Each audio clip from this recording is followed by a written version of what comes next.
G'day, g'day, welcome back to the Devlogs. Just a bit of an apology in advance from me. We've got some significant life events going on at the moment. All good, don't worry.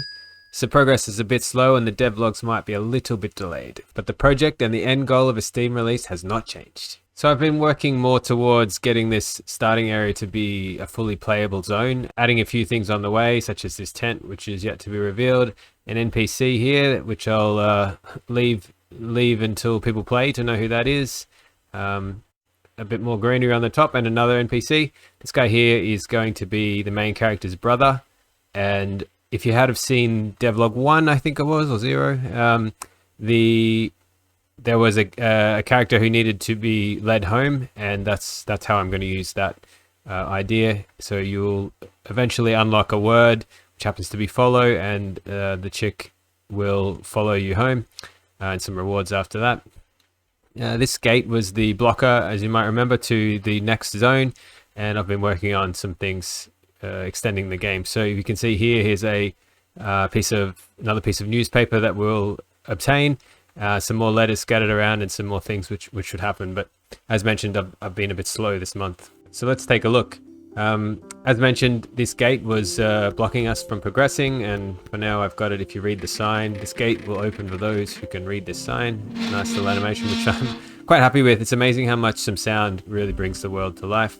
We can come through and pick up the piece of newspaper and get some feedback that we need to open, or it would be worthwhile opening the paper.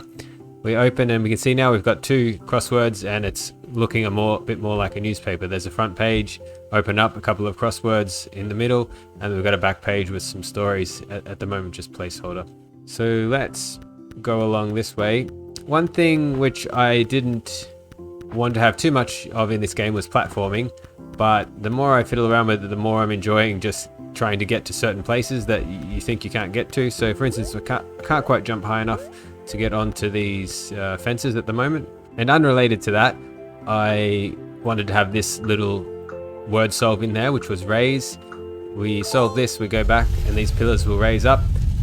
And now it's possible to jump on these. My goal was to just to maybe expose some more letters or some collectibles, but then it became obvious you could jump onto the roof, and it was kind of fun and kind of like, you know, you're a kid and you're a bit mischievous.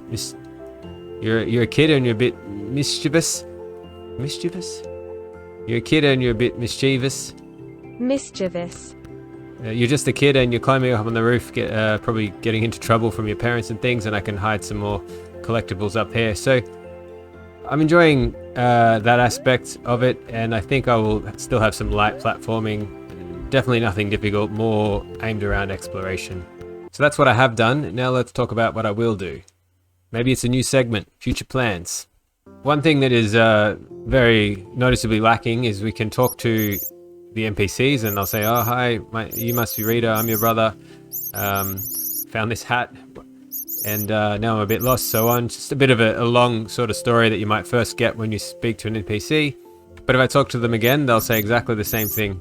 Ideally, they would say something different, and particularly when the story has progress such that they should be doing different things, I need to build a more robust dialogue system. At the moment, all that I can specify is on here's my NPC and the dialogue component. All I can do is specify how many lines of text they should say. So I'm not sure how to structure this and loop it back with the progress that the player makes in the game, but that's definitely something to work on. Another thing to work on would be just how static the world is. So at the moment we have the letters that spin, a little bit of animation on the character, and that's about it. I think it would look nice with some wind, say, blowing the plants and the trees around, some actual grass that you can walk through and will react, maybe some wind gusts, and some like some particle effects on the feet as they walk on the sand. Just generally things to bring the world more alive. Certainly not my strong point, but you know, we'll learn and see what we can figure out.